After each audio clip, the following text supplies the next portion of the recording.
Vana vamutangadura Kundisai pamwechete naMunyaradzi vaita mastatements avo vachitaura kuti baba vavo vakashayika sei. Musikana ari kuti iye akafonerwa kuma midnight necousin yanga iri kumba vachiti ivo please call someone for help nekuti patiri pakaoma. Anga anzwa pfuti dzichirira achibva angoita phone call kuti vasikana vagone kufonera masecurity nevamwe vakadaro. Zvatafambisa tisina kumhoresana. Welcome back to the channel. Please don't forget to like and subscribe. Inyaya inorwadza zvikuru kuti baba vako vashayike nenzira yakadai. And when they were even making these statements, you could see kuti aiwa vasati vatosvika pakuunderstanda kuti rufu chii.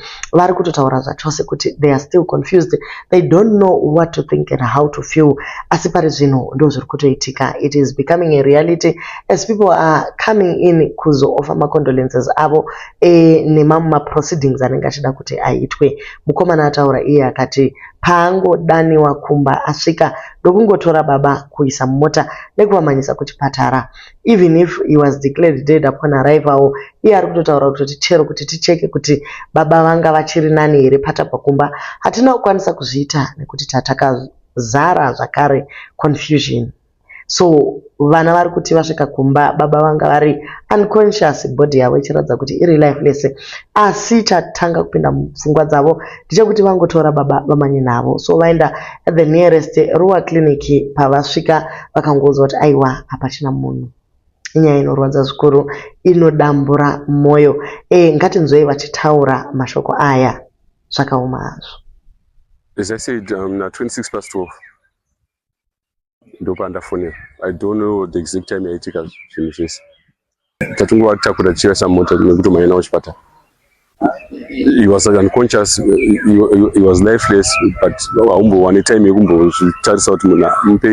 still very hard to take in, still hard to accept. Feels like it's not real. Feels like someone should pinch me to wake up, but it's slowly starting to settle in, Kuti.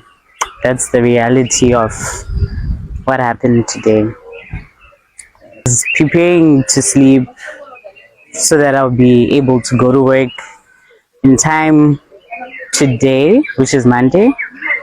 Then put my phone on silent and actually slept.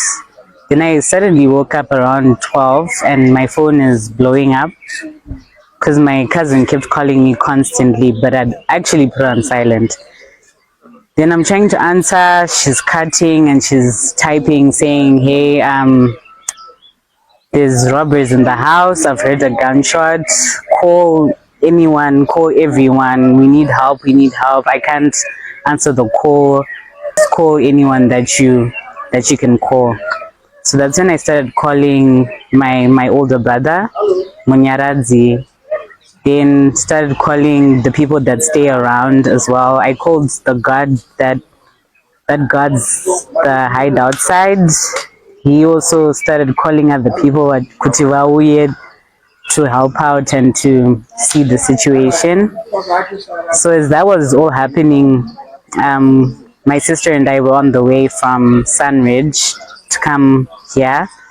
Tashika Parua, we get another call. It was from my little brother and he was crying. We were like, you know what, let's first arrive and see Gucci Chichpitika, why Manaru Guchema. Then they told us that dad has been shot, he's been taken to the hospital. We rushed to the hospital. I get there, people are crying and I'm wondering, okay, why are people crying? You know, everything's going to be okay. Then I asked my brother's wife and I'm like, hey, so why are people crying? You know, everything's going to be okay. You know, he's a strong man. That's when she broke it to me that he was pronounced dead on arrival. Yeah. Mushure mekuterera interview iyi mama netizens ari kuti it was too early to interview vana ava nekuti they are still confused uye they are still mourning. Vachiri vakatoshamisika kuti kochii chiri kuitika. Metro yabva yangomanya ichibva yandobvunza kuti zvafamba sei. It is kind of insensitive way to say the least vamwewo ndo vari kudaro. Isusu tiri kungoti guys ka panguva yakadai we need to step back as a community yevanhu vanoda kuziva nyaya dzevanhu nezvimwe zvakadaro, tombomira voenda through the process of accepting kuti this is happening, then tadaro tozotanga hedu kubvunzisisa. Asiwo vamwe vari kuti we lived our life with Mr. Mutangadura tichida kunzwisisa kuti zvakafamba sei, vanhu vakapinda ava vawanikwa here, vari kubva nekupi, pane zvinozikanwa here.